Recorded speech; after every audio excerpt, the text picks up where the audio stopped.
Halo semuanya, berjumpa lagi bersama Apang 86 YouTube channel. Pada kesempatan kali ini, saya akan menceritakan sebuah kisah Abu Nawas yang menjual Baginda Raja Harun ar-Rasyid sebagai budak. Abu Nawas merupakan tokoh yang hidup di masa pemerintahan Khalifah Harun ar-Rasyid. Abu Nawas dikenal dengan karakternya yang cerdik dan penuh jenaka. Kisah Abu Nawas banyak memberikan makna kehidupan. Selain itu, kisah jenakanya juga mampu membuat siapapun yang membaca atau menontonnya terhibur. Suatu hari Abu Nawas sangat kebingungan, bahkan ia hampir putus asa. Sudah 2 hari dapur tidak mengepul asap karena tidak ada lagi barang yang bisa ia jual. Satu-satunya jalan yang bisa dia ambil adalah menjual manusia untuk dijadikan budak. Sebenarnya jika Abu Nawas mau, dia bisa saja menjual teman-temannya, namun ia tidak tega karena teman-temannya bukan orang kaya melainkan orang miskin seperti dirinya. Jalan satu-satunya yang bisa dilakukan Abu Nawas adalah menjual manusia. Akhirnya Abu Nawas memutuskan sesuatu yang tidak biasa, ia akan tetap menjual manusia untuk dijadikan oleh si pembelinya. Bukan menjual temannya melainkan rajanya, Harun ar-Rasyid. Menurut Abu Nawas, hanya Baginda Raja yang pantas untuk dijual. Bukankah selama ini Baginda Raja selalu mempermainkan dirinya dan menyengsarakan pikirannya? Maka sudah sepantasnya bagi Abu Nawas untuk memisahkan Baginda Raja. Abu Nawas mencari cara agar bisa menjual Baginda Raja Harun ar-Rasyid. Ia pun mendapat ide dan menjumpai sang raja. Setibanya di rumah Baginda Raja, Abu Nawas langsung mengutarakan keinginannya seraya berkata, "Maukah Baginda saya beritahu sesuatu wahai Paduka yang mulia?" "Apa itu wahai Abu Nawas?" tanya Baginda langsung tertarik. "Sesuatu yang hamba yakin belum pernah terlintas di dalam benak Paduka yang mulia," kata Abu Nawas meyakinkan. "Kalau begitu cepatlah ajak aku ke sana untuk menyaksikannya," kata Baginda Raja tanpa rasa curiga sedikit pun. "Tetapi Baginda," kata Abu Nawas. "Tetapi apa?" tanya Baginda tidak sabar. "Bila Baginda tidak menyamar sebagai rakyat biasa maka pasti nanti orang-orang akan banyak yang ikut menyaksikan benda ajaib itu," kata Abu Nawas.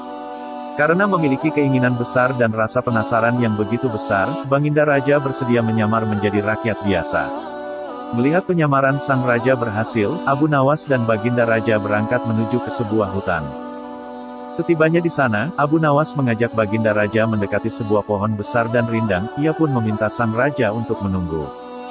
Sementara itu, ia pergi menjumpai seorang badui yang pekerjaannya menjual budak. Abu Nawas mengajak pedagang budak itu untuk melihat calon budak yang akan dijual kepadanya dari jarak yang agak jauh. Abu Nawas enggan menjumpai sang raja dan merasa tidak tega. Sementara itu, Abu Nawas beralasan calon budak yang akan dijualnya adalah teman dekatnya sendiri. Setelah pedagang budak itu memperhatikan dari kejauhan, ia merasa cocok. Abu Nawas pun membuatkan surat kuasa yang menyatakan bahwa pedagang budak sekarang mempunyai hak penuh atas diri orang yang sedang duduk di bawah pohon rindang itu. Abu Nawas langsung pergi begitu menerima beberapa keping uang emas dari pedagang budak.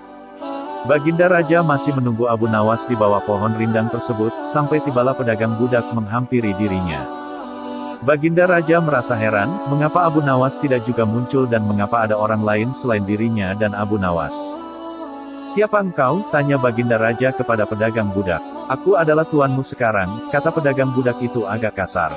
Tentu saja pedagang budak itu tidak mengenali Baginda Raja Harun ar-Rasyid dalam pakaian yang amat sederhana. "Apa maksud perkataanmu tadi?" tanya Baginda Raja dengan wajah merah padam.